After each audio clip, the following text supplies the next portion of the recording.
Vamos a este tercer y último video de esta clase, América Latina en la primera mitad del siglo XIX, en el aspecto social, porque ya miramos el aspecto de la economía, la política, y ahora vamos a ver el aspecto social. En el aspecto social, muchachos, pues no fue como mucha la diferencia de la segunda mitad del siglo XIX. Entonces, existía las clases sociales, una oligarquía urbana, una oligarquía rural y una población rural basada en la pobreza y en la opresión. ¿Quién era la oligarquía? Fue los dueños de las tierras, los dueños del poder, porque recuerden ustedes que los dueños de las industrias eran los extranjeros. Aquí en Colombia no había industria propia, no había industria nacional. La industria nacional estaba basada en una o dos fábricas, nada más. Y eso de explotación también. Entonces, esta oligarquía, la oligarquía urbana, eran las señoras, las esposas de esos dueños, de esos hacendados que venían y compraban sus casas, y entonces ahí venían y mostraban toda su opulencia en las mejores, y tenían su hacienda allá con los campesinos, con los indígenas, con los negros allá trabajando. Entonces, esa es la oligarquía urbana y rural. La población rural estaba más que todo enfrascada en las haciendas, porque ellos eran la mano de obra gratis y barata que necesitaba el señor hacendado o el latifundista. Entonces pero la gente cansada de esa situación, muchos del campo, mucha gente que estaba basada allá, que estaba mantenida toda su vida trabajando, pues se venía para el pueblo, para la ciudad.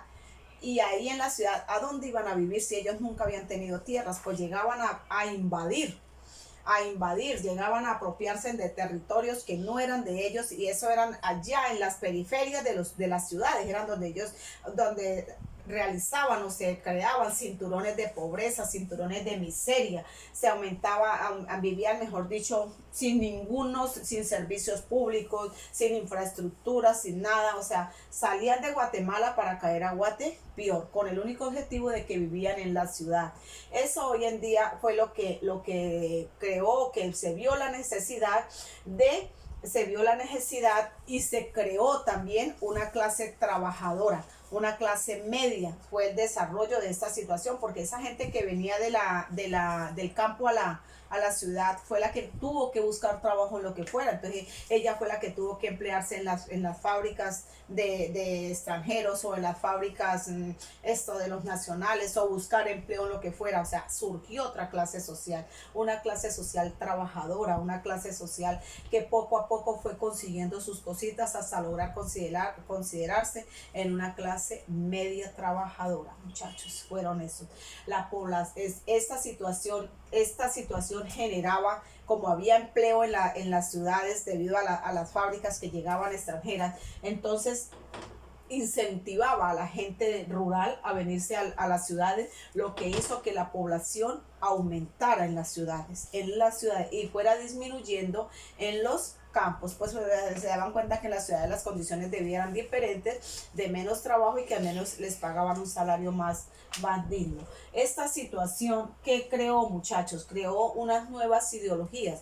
Esas nuevas ideologías fueron basadas en el populismo. ¿Por qué? Porque como ellos vivían de aquí, de esta situación de pobreza, de sumisión y de todo eso, fueron saliendo líderes. Esos líderes, muchachos, fueron los que se fueron convirtiendo y que más adelante formaron partidos políticos, y que se convirtieron en líderes populistas. O sea, que estaban con el pueblo y en contra de estos gobiernos oligarcas, o estas democracias disfrazadas de libertad y de igualdad, o de estas dictaduras. Entonces esos líderes que surgieron de esos cinturones de pobreza es lo que se conocen como los gobiernos populares. O sea, surgieron de lo más bajo y van en contravía de los gobiernos del Estado. También hubo líderes que salieron de aquí mismo, pero con un sentimiento de nacionalismo, o sea, defender su patria, su tierra. Y ahí fue de estos nacionales fue que se dio la Revolución Mexicana, la defensa de la tierra y del territorio.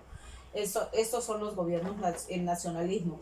Y el socialismo era porque muchos querían que el mismo Estado se encargara de darles absolutamente todo. O sea, implantar nuevamente el modelo que había sido destruido allá en Rusia y que estaba implementado acá en Cuba, que lo implementaran también en algunas ciudades, en algunos países de aquí de América Latina, porque la gente estaba cansada de pensar. El problema nuestro es que nosotros no pensamos, muchachos.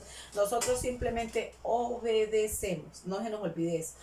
Nuestro pensamiento servil a nosotros no se nos ha acabado. Si a nosotros nos dicen, mire, haga esto, ¿y cómo lo hacemos? Necesitamos que nos digan cómo lo vamos a hacer, porque no somos capaces de incentivar, no somos capaces de crear. Siempre, siempre tenemos que ser propositivos, nunca lo olviden.